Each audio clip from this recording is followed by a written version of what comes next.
Good evening. My name is Lenore Lamb, and welcome to the public community meeting for the Dillion and the Blue Fires. This evening, we are being streamed on both the Klamath National Forest as well as the Six Rivers National Forest Facebook page. So if you do have any questions for tonight's meeting, you can post them on either page, and we will be picking those up and answering them at the end of the meeting. To give you some statistics for where the fires are at as of now, the Blue Fire is at 3,177 acres and 0% contained with 506 personnel. The Dillion Fire is 11,226 acres and 26% contained with 1,558 personnel. And with that, I would like to introduce our first speaker from the Six Rivers National Forest, Agency Administrator Donna Pepin.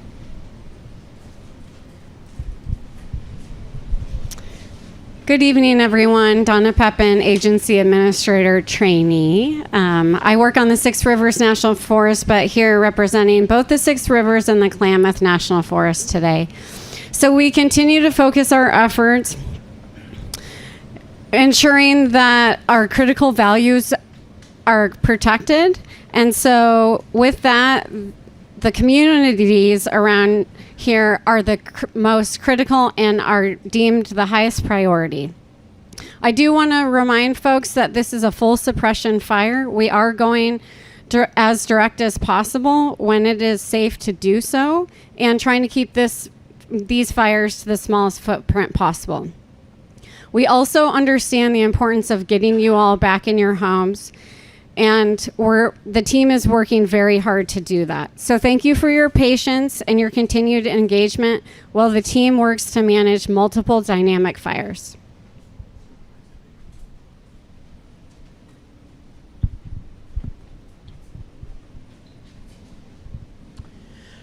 Good evening, everyone. My name is James White. I'm the incident meteorologist assigned to the Dillion Blue Fires. My job here as the incident meteorologist is to provide very localized weather observations and forecasting.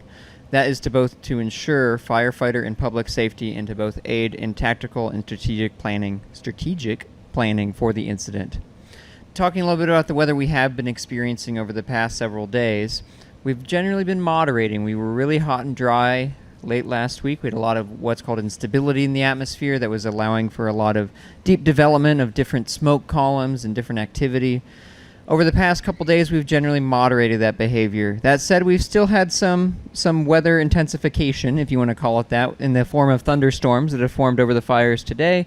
We had several thunderstorms that moved east of the Blue Fire today, and also close here to the Log Fire out in the wilderness. Those thunderstorms produced some lightning, moderate rain across the fire areas, particularly on the east side of the Blue Fire, and some gusty wind. As we head over the next several days, that weather is just going to continue to ease, that we're turning that dial back, and that's mostly because we have an early season rain system that's on the way. It's going to be one of the first of our kind of winter pattern systems we get around here. What I mean by that is it's going to be very widespread.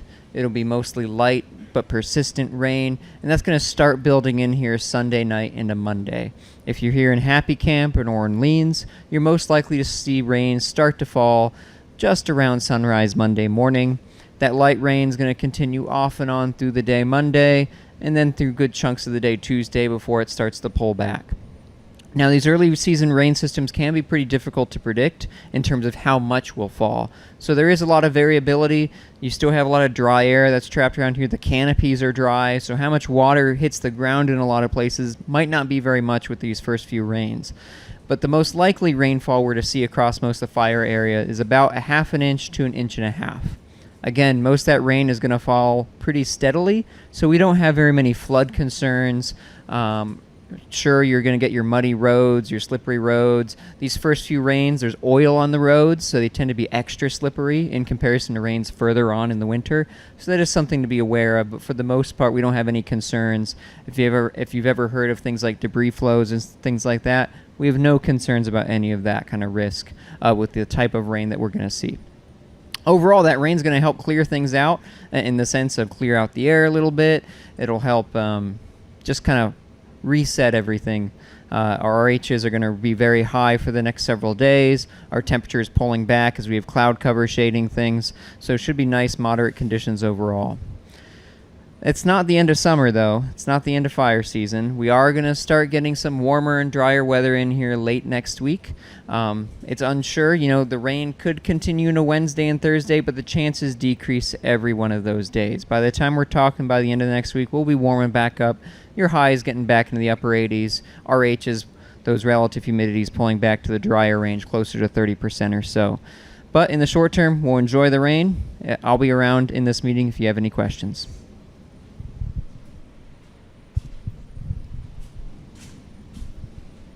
Good evening, Stuart Turner. I'm the fire behavior analyst for the team here on these fires. As a fire behavior analyst, what I do is I predict what the fire is going to do, where it's going to go, and how fast it's going to get there. And I'm looking at three things out there. I'm looking at the topography. That's the hills, the mountains, the canyons. I'm looking at the fuels. The fuels that concern me the most are the fine dead fuels. That's what actually carries the fire across the landscape, are the small 1/4 inch or less diameter twigs, blades of grass, pine needles, leaves, that type of stuff. The other thing we're looking at is the weather. You just heard an excellent update on the weather that's coming up. But I look at that and I see that we're having that drying tomorrow, and then the wind is coming in. But then we get that rain coming in, and that rain is going to be very important once it gets here, because what it's going to do is going to moisten up those fine dead fuels that the fire carries in and stop some of that spread. A lot of people ask me, well, this has got to be it. If we're going to get an inch of rain, a half inch of rain, this fire will not go out. The larger fuels, the stumps, the big logs out there that are burning right now, they will continue to burn through this rain event. They will hold that fire. They will hold that heat. And once things start drying out again on the other side of this rain event, which is coming along, then they will be available to ignite the fine dead fuels again, and the fire will start spreading around again. So let's take a look at the fires out there on the landscape. If we can get one of the fires. There we go. Hannah, thank you. So on the blue fire, where I think this is going to go in the next 24 hours. On the east side, I'm not expecting any movement until we get all the way down the very southern tip of that fire. And what we see happening here is in Bark Shanty Creek drainage, the fire's backing down, getting a little hook to it, and then it runs back up the slope and slops over the top of the ridge. And that, I think that's going to continue to happen. We'll have that button hook, if you will, going up the slope and then getting back over the top of the ridge. As we come along through the west side, we get into no-name drainage. That's backing down nicely. It's rolling out, and rollouts are when like a pine cone catches on fire or a log catches on fire, and then it rolls down the slope into the green fuels, sets those fuels on fire, and then that runs back up slope into the black. So that's happening here in No Name Canyon.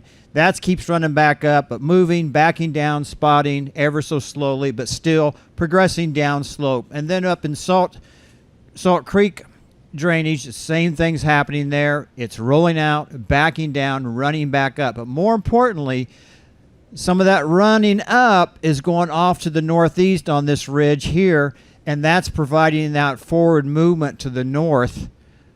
And it goes up to the top, throws some spots out, and then it starts to back down that other side of that slope. And that's going to continue. As we get around to the northeast portion, this is all locked in here. I don't think we're going to see any more movement out of that for the rest of the time, especially since the rain's coming in. And then the next fire, Hannah, please. Okay, on the Dillion fire, let's start with the winds. Here at the top of the fire on the north end, the entire north end hasn't moved for several days. These spot fires that we're looking at up in the old burn, they're going to hold tight. I don't think we're going to see any more heat coming out of those. We haven't seen heat for several days. I think they've consumed all the fuel they could find in there, and then they put themselves out. Along the creek, no movement is expected there. As we get over here to what we call the Dillion spot, there's still a little bit of heat in there, a little bit of fire left in the larger fuels. That's just going to continue to smolder and probably will hold itself through this rain event. Not expecting any kind of perimeter growth there, nor along the entire eastern side, and even coming down to the southern end, I don't anticipate any growth out of there. Now, where I do think we're going to see some more growth is down here in Rock Creek. We're still backing down off that slope, getting down into Rock Creek. It's getting down to the creek, locking in there. The crews have been in there, checking it up. But it's really not wanting to progress through that drainage. And then once the rain comes in, that'll help lock that down even tighter. Then the big movement is going to be up here above Cedar Creek. And the fire's gotten on top of the ridge and above Cedar Creek, and it's starting to go over the ridge down into Coffee Can. And that's been backing down in that nice and slow. However, right here on this little slope up there, there is a hill there, a mountaintop, and it's going to run up that and continue to run up that on all of those. So you'll see that kind of grow out to the north and northwest. So that takes us all the way around the Dillion fire. So that's what's going to happen, I think, on those two fires over the next 24 hours. And I'll be around if you have any questions. Thank you.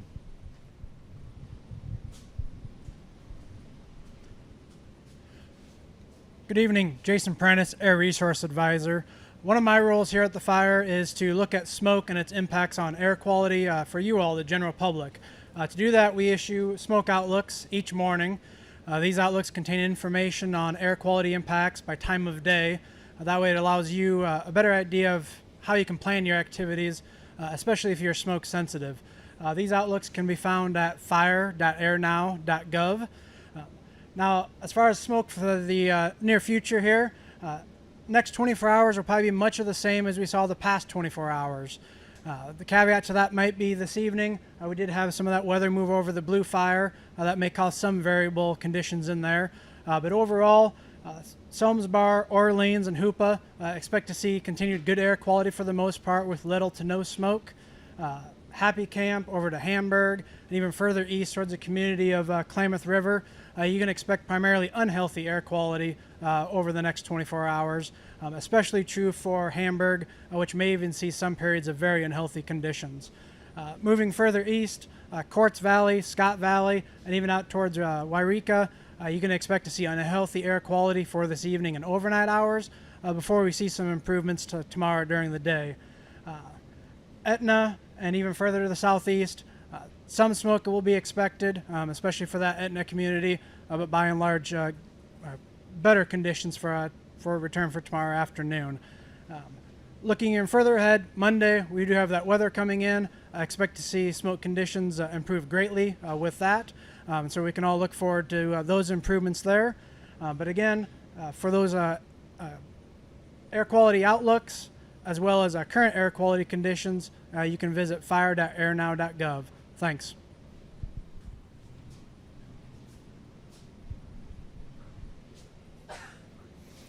Hey, good evening, everybody. Josh Eichhammer. I'm one of the operations chiefs with California Team 1.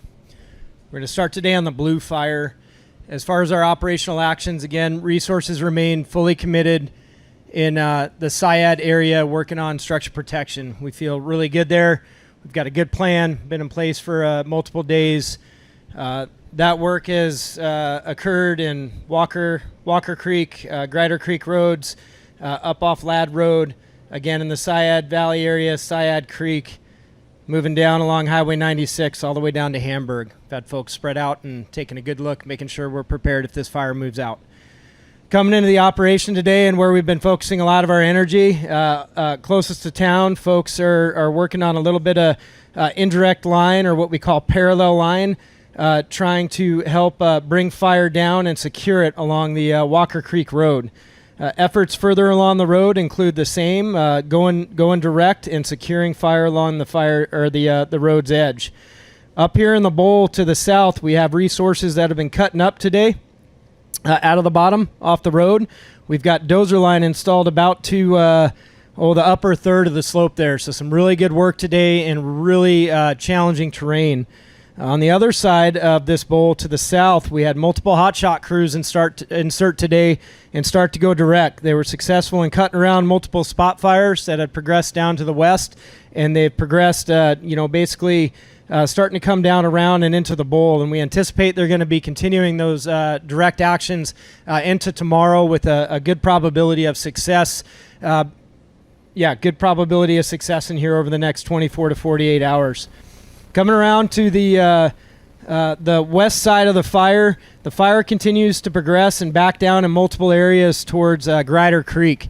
Crews have continued to try and get in there redundantly over the last 5 days of this fire.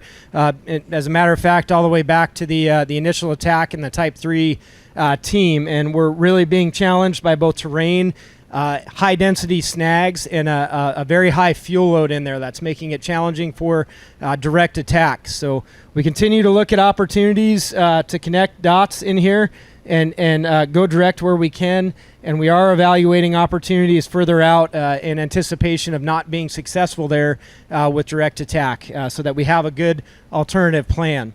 To date, investments have been continued on the Grider Ridge Road. Things are looking, or Grider Ridge, excuse me. Things are looking really good in here. We've got hose out. We've got prep that's been done. Resources are spread out, and really talking about being prepared to hold fire should they have to do that in the coming days. Coming around to the south end of this fire, we continue to scout and look for opportunities where we can come across and connect the dots if we have to between Grider Creek from Grider Ridge all the way back to Walker Peak on the south piece of the fire. So that work is ongoing and will commence as we are able to reallocate fire resources from our priorities up where our critical values at risk are. With that, I'll be available afterwards if there's any questions specific to the Blue Fire, and we can move over to the Dillion. Okay, on the Dillion fire today, I'm going to start up in the Dillion spot is what we call it. It's a spot fire that occurred on the east side of the river at the confluence of Dillion Creek. That area has been lined and contained and continues to burn out. The risk of that fire progressing is diminishing every day, but we're not done keeping an eye on that. We'll have people staffed in there over the next couple days, making sure that there is no risk before we move out from that area. Coming down Highway 96, we did have a little bit of heat today in the confluence of Dillion Creek, where some unburned fuels were starting to consume. That's a tricky area. That's what resulted in our spot. So we did fly some aviation in there today, and we're going to be working some crews in there tomorrow to mop that up, make sure that's nice and secure, and we don't have any further threat of spot fires across the 96. Coming down, you can see along the 96 corridor all the way to T-bar structures, we put black line along the edge of the Klamath. So things are looking really good there. We don't anticipate any fire probability of spotting out all the way over to the T-bar structures. Working the T-bar structures continues to focus on making sure we're mitigating any remaining hazards and starting to really look at backhaul, cleanup, and bringing some stability back to the community so we can get folks back in and bring some normalcy back to their lives. Moving down along the 96 corridor, further down to the south, we've evaluated structures, have a good plan in place, all the way down to Soames Bar if we do have further fire progression to the south or east.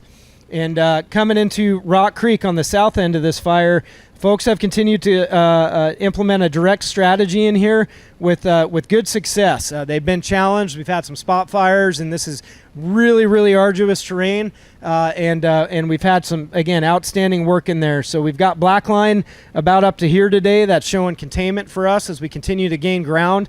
And that's due, again, to some outstanding work from the firefighters on the ground. And they have engaged all the way out to the nose of the fire's edge down here to the south, caught multiple spot fires and are holding their own in there. So again, we're optimistic that we're going to continue to hold this in place, vying a significant weather change or a thunder cell that really blows out overhead. Things are looking good.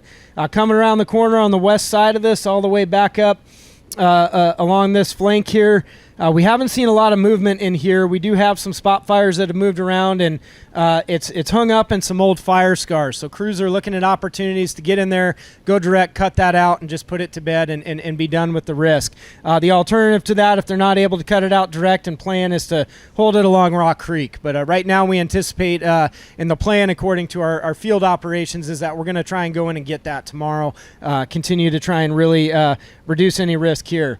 Coming up around the horn more into the north and west flank of this chunk of fire continues to progress. We're still working on where the best lines are and best way to approach this section of fire, where we do have some really challenging terrain and fuels that haven't seen fire in a long time. So that work will continue, and we'll look forward to reporting more in the coming days on our efforts there. Coming across Dillion Creek to the north, these spot fires are looking really good. We anticipate that the risk of those is going to continue to diminish as far as their ability to spread, and we're hoping that those over the next coming days will actually end up going black just due to recon and IR. And again, that's due to sitting in the vicinity of fire scars from 2013. So we're pretty confident that's going to stay in place, following a significant wind event in the near term. We do have resources, again, prepared and continuing to evaluate implementing line down from up north, coming down to Pony Peak and cutting over to Highway 96. So that's another project that we're going to be prepared to put in place, that folks are continuing to move resources around and get ready to implement. And the reason for that is if this fire was to cross Dillion Creek, which is looking really good right now, we want to make sure that we have a good plan in place to protect resources along the 96 and prevent some of the additional kind of spot fire issues that we've had, that we had over here in Dillion Creek. So that's in a report for the Blue Fire. And again, I'll be available afterwards if there's any questions for you. Thank you.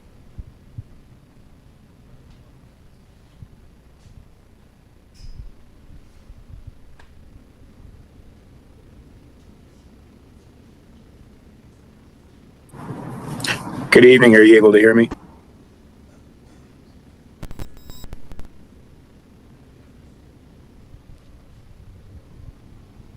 Next we will have a representative from Siskiyou County Sheriff's Office. Good evening. Can you hear me? Are you able to hear me? Yes, we can hear you. Okay, thank you. Good evening. It's Under Sheriff James Randall for the Sheriff's Department.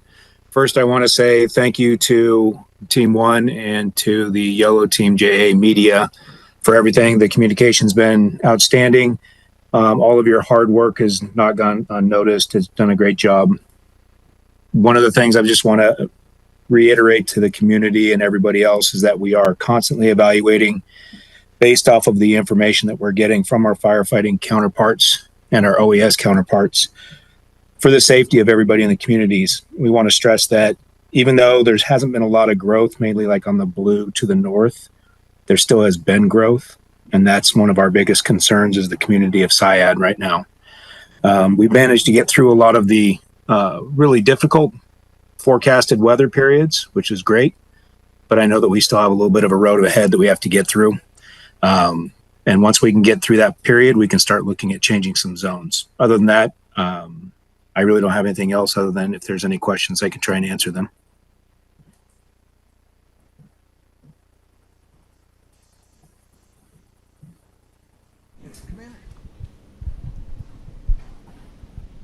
Good evening. My name's Jerry McGowan. I'm one of the incident commanders for California Team 1 and the management of the 3 fires that we have. On those 3 fires, we approximately have about 2,000 people on those fires with 2 camps, one over in Orleans and one here at Happy Camp. And with those, we were working closely with the Sheriff's Department, OES, to make sure that we're all coordinated and they're up to date with all the information that we could provide them. Our goal is to also provide you folks with as much information. So there's trap lines out there within the communities, and there's also Facebook and daily operational briefings every day to try to keep you updated with as much information as we can. And with that, I'm open to the questions and all that stuff there. Thank you. Now we'll go into our question and answers. And I do have one question so far. So a reminder, if you would like to ask a question, please feel free to put it into the Facebook post in a comment under the live stream video, and we'd be happy to get to that question for you. The first question is, why hasn't the Blue Fire been hit hard with air resources and aggressive fire line building on the ridge above Syad and the Grider Creek Road, Highway 96 junction. Okay. Well, I'll take this one.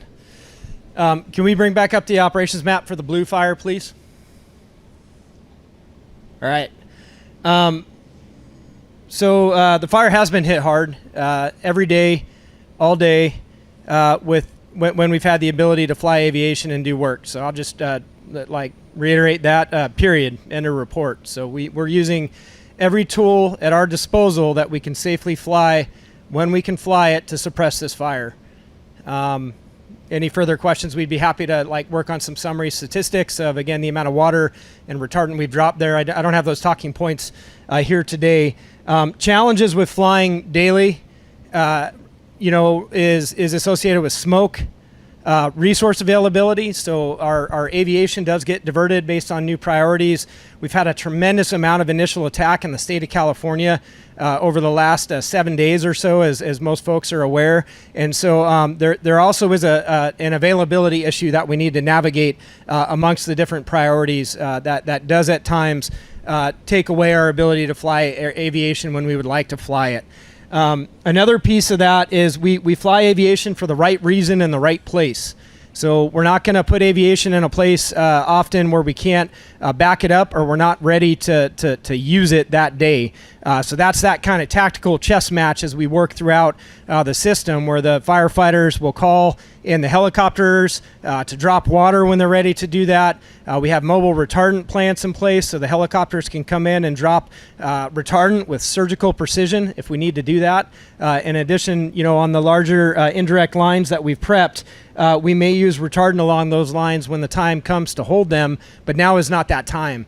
So we wouldn't be doing a lot of that work right now. We want to wait till the time is right to execute the plan.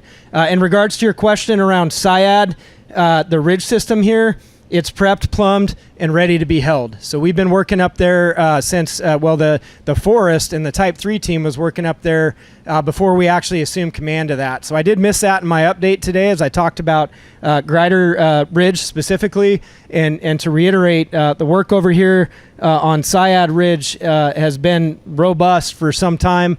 We're prepared up there if the fire does cross Walker Creek. Again, we think we got a good plan down here to hold it, but our job is to have a secondary plan, and that is the Syad Ridge. As you can see on the operations map as well, we've completed hand line down from Syad back down to the 96. And when you look out further on these operations maps, you can see these pink lines here. Right? And these are areas where we're looking, again, even further out beyond that secondary plan to make sure that we have a good option should this fire progress and threaten critical values at risk further down Highway 96. So I hope that answers the question. And again, I'll be available if there's any others in relation to our actions utilizing aviation and aggressive attack on this fire. Thank you. Okay, and I'm not seeing any additional questions at this time online. So if there are no additional questions, Hannah, if you could just put our contact information on the last slide up, please. So we will not be having a community meeting tomorrow. We will be having a community meeting on the 8th, Monday at 6 p.m. at the Karuk DNR building. And that is in Orleans. So we will see you there and it will also be live streamed. As well. And so you can also reach us. Our phone numbers are manned from 8 a.m. to 8 p.m. and the phone numbers are up here on the screen. And you can also reach us via email or comments on Facebook. And it looks like we did have one additional question come in. And that question is, what will the fire retardant do to our water systems?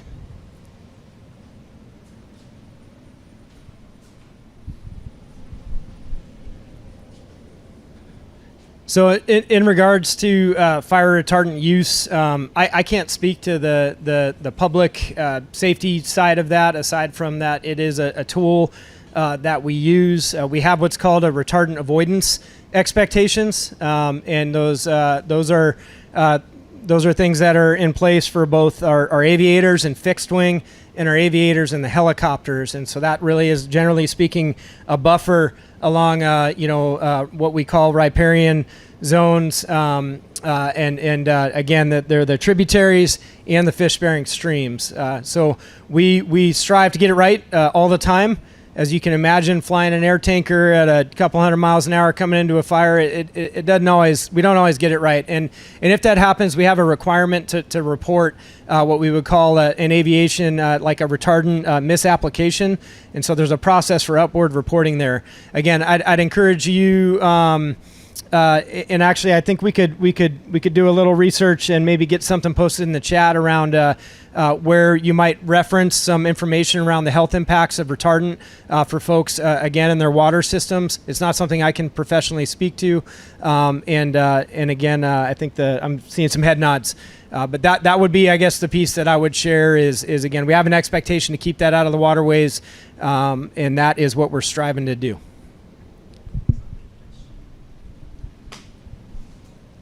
Okay, and with that, I don't see any additional questions. But again, the Blue Fire can be followed on the Klamath National Forest Facebook page, and the Dillion Fire is on the Six Rivers National Forest Facebook page. And so we do monitor those, and you can reach out to us via our phone number or email, and we will continue to follow up on the retardant question as well. So with that, I hope you have a great evening, and we will see you on the 8th at 6 p.m. at the Karuk DNR building in Orleans, if you can be there or be online. Thank you.